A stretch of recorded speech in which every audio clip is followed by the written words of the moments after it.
Madonna was performing Vogues to 80,000 screaming fans when someone in the crowd collapsed. What she did next stopped the entire show, broke her contract, and left the stadium in complete silence. This is the story nobody talks about. It was July 13th, 1990, at the Stade de France in Paris. The Blond Ambition Tour had already become the most controversial and successful tour of the decade. Madonna was at the peak of her powers, commanding stages across Europe, with a show that mixed athleticism, artistry, and pure star power. The stadium was packed beyond capacity. 80,000 fans had waited months for this night, and Madonna was delivering a performance that exceeded every expectation.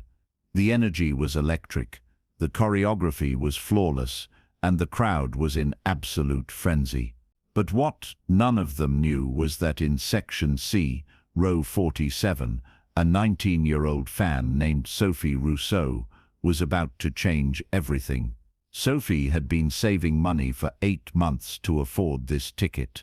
She worked double shifts at a local cafe, skipped meals, and convinced her best friend Marie to join her for what they called the night of our lives. The two girls had arrived at the stadium at 6 a.m., determined to be as close to the stage as possible. By the time the doors opened at 7 p.m., they had been standing in the July heat for 13 hours with barely any water and no food. "I'm fine," Sophie kept telling Marie. Whenever her friend expressed concern, "I'm not missing a single second of this show." But Sophie wasn't fine. The combination of dehydration, heat exhaustion, and the crushing pressure of 80,000 bodies was creating a medical emergency that nobody had noticed yet. Madonna was 47 minutes into her set. She had already performed Express Yourself, Open Your Heart, and causing a commotion. Now she was in the middle of Vogue, her biggest hit of that year, and the crowd was losing their minds. The choreography was complex, demanding, and precisely timed. Madonna and her 8 dancers were executing moves that had taken months to perfect. The lighting cues, the costume changes, the camera angles, everything was synchronized to the second dot. That quote when Sophie collapsed. Marie saw her friend's eyes roll back. Sophie's body went completely limp, and she fell backward into the crowd. The people around them tried to catch her, but in the chaos and the darkness, it was nearly impossible to get help. Marie started screaming, but her voice was lost in the roar of 80,000 people singing along to Vogue. Here's what most people don't know about performers at Madonna's level. They're trained to scan the crowd constantly.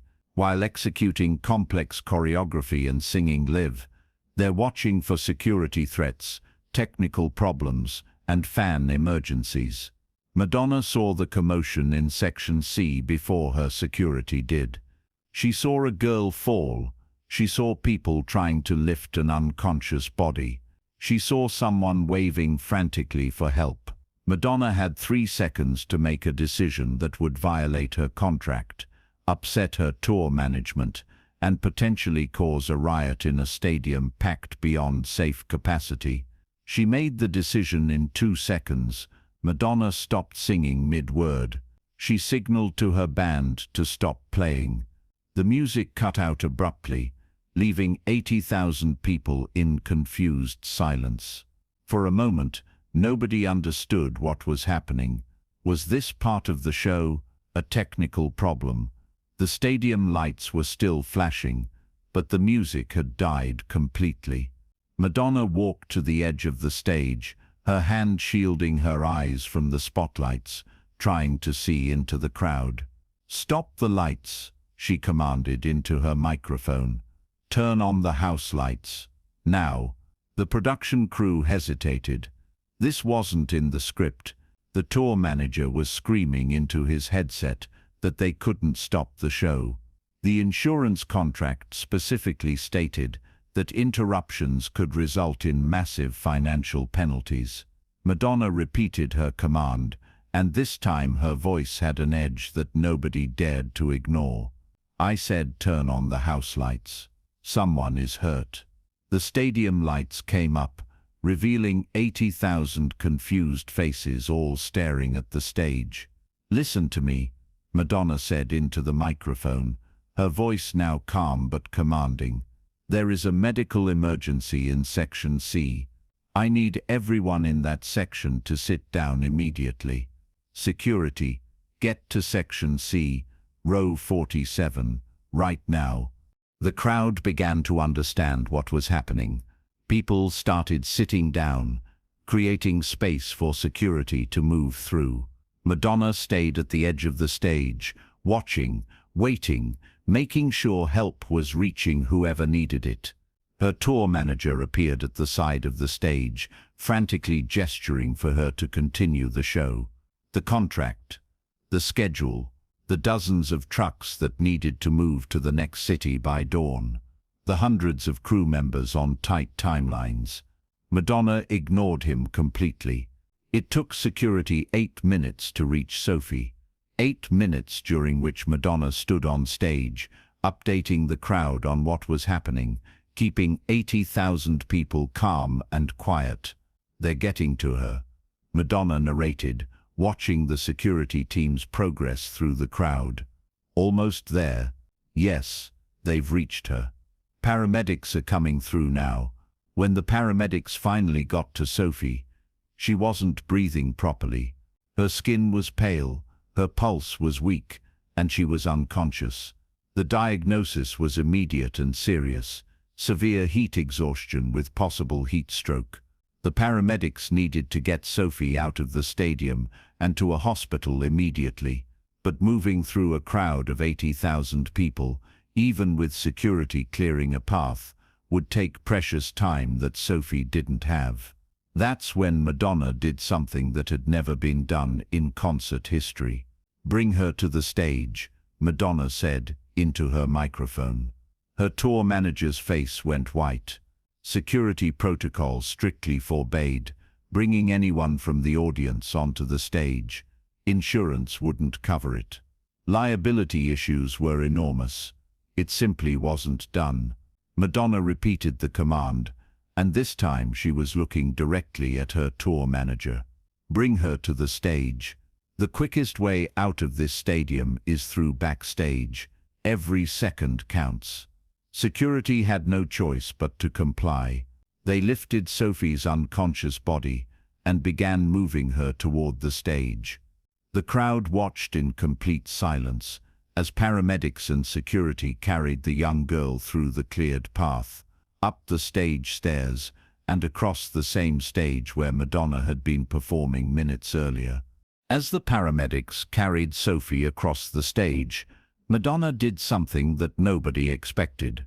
She walked over to the unconscious girl and took her hand. For 15 seconds, Madonna held the hand of this dying fan while 80,000 people watched.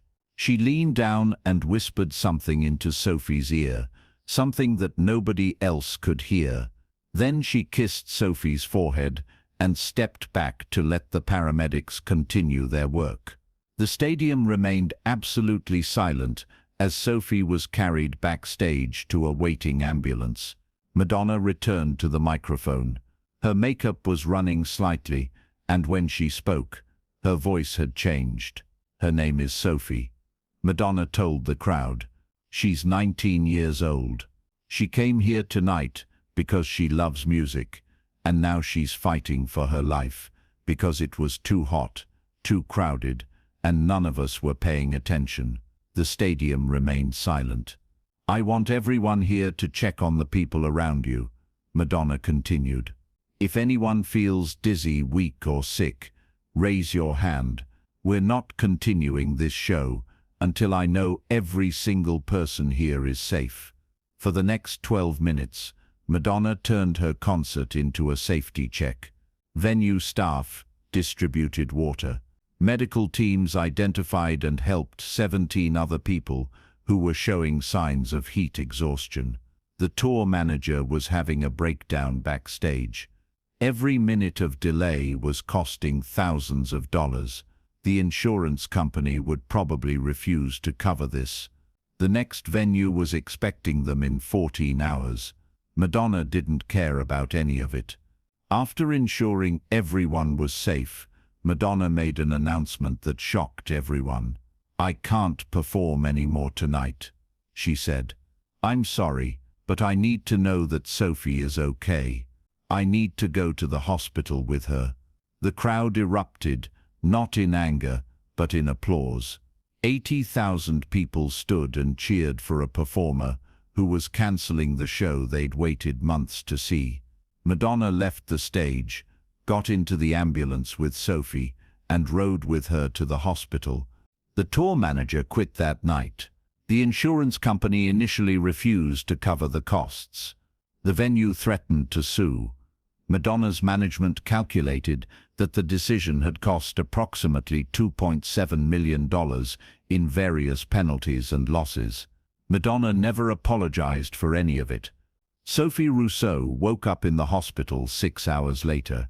The doctors told her that she had been minutes away from organ failure. If she had remained in that crowd, if help had taken any longer, she would have died. The first thing Sophie saw when she opened her eyes was Madonna, sitting in a chair next to her hospital bed. Madonna had been there for 4 hours, waiting for Sophie to wake up.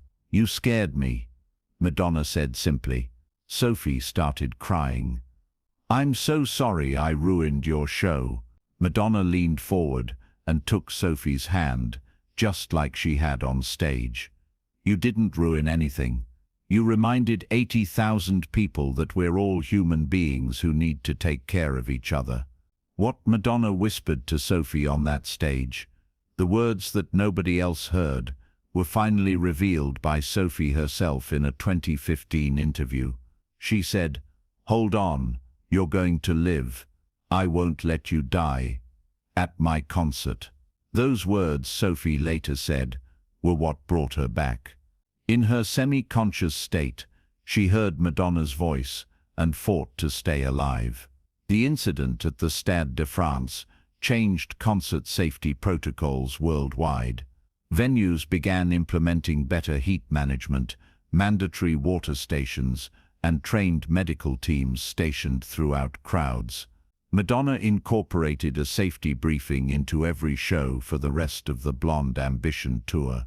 She personally ensured that water was distributed to crowds waiting in heat, and she empowered her security team to stop shows immediately if anyone was in danger.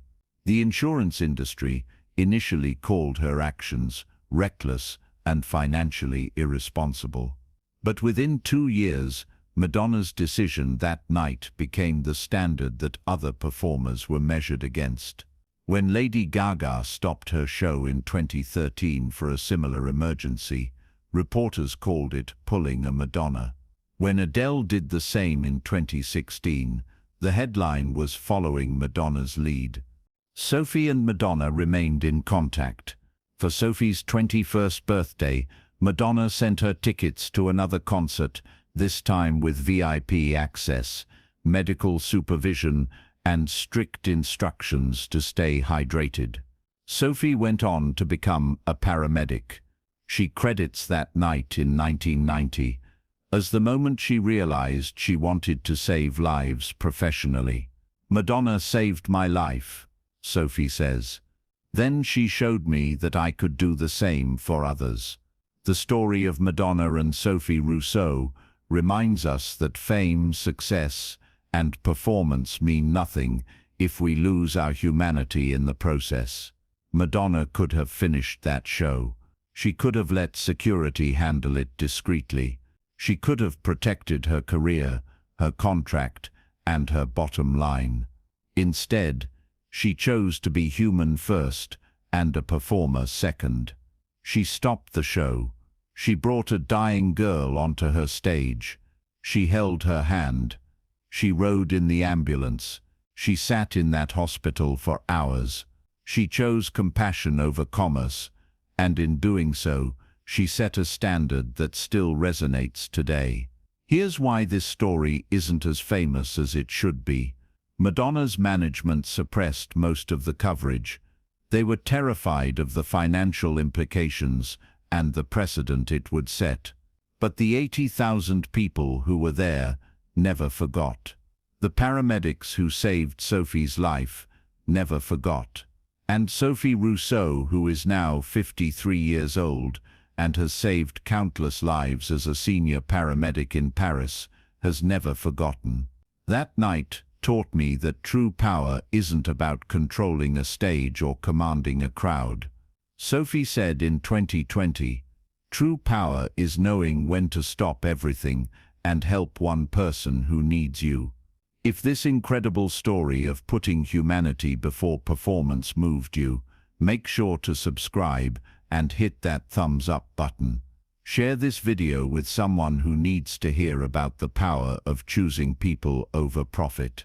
Have you ever witnessed a moment when someone stopped everything to help another person? Let us know in the comments, and don't forget to ring that notification bell for more amazing true stories about the heart behind music's greatest legends.